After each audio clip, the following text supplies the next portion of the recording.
You pay for something, tap your card, and then the screen changes 15%, 18%, 25%. And someone is standing right there waiting while you decide. Welcome to Quietly Curious, where we explore the things that feel normal but might not always be. Today's question: when did tipping become expected everywhere? Tipping didn't always feel complicated. It was simple. You went out to a restaurant, someone took care of you, and at the end, you left something extra. It felt like a gesture, a way of saying that the service mattered. And most of the time, it happened quietly. No prompts, no screens, just a decision you made on your own. Now it's different because tipping doesn't just happen in a few places anymore, it shows up almost everywhere. You grab a coffee, there's a tip screen. You pick a takeout, there's a tip screen. Even when the interaction lasts less than a minute, the option is still there. And after a while, you start to notice it, not just once, but over and over again. And it's not just the tip itself, it's how it's built into the process now.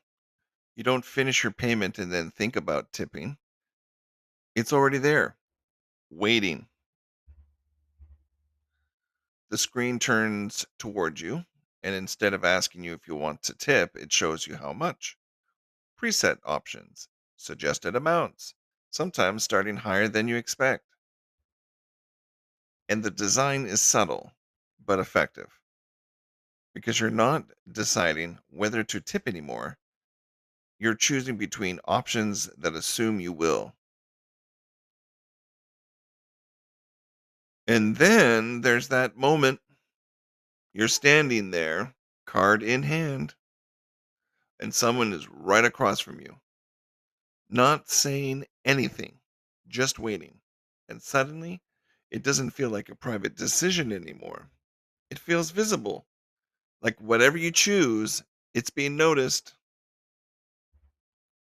So even if you hesitate, you might still pick something.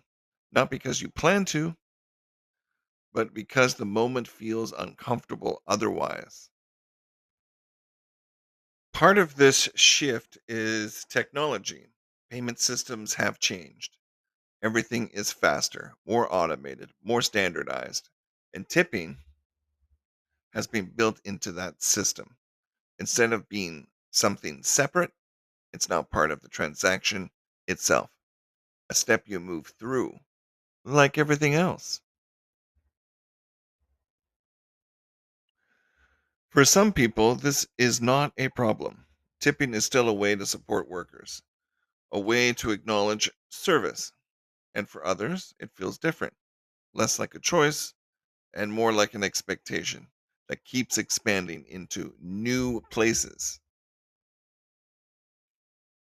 So maybe the question isn't just whether tipping is increasing, but when a small optional gesture started to feel like something expected.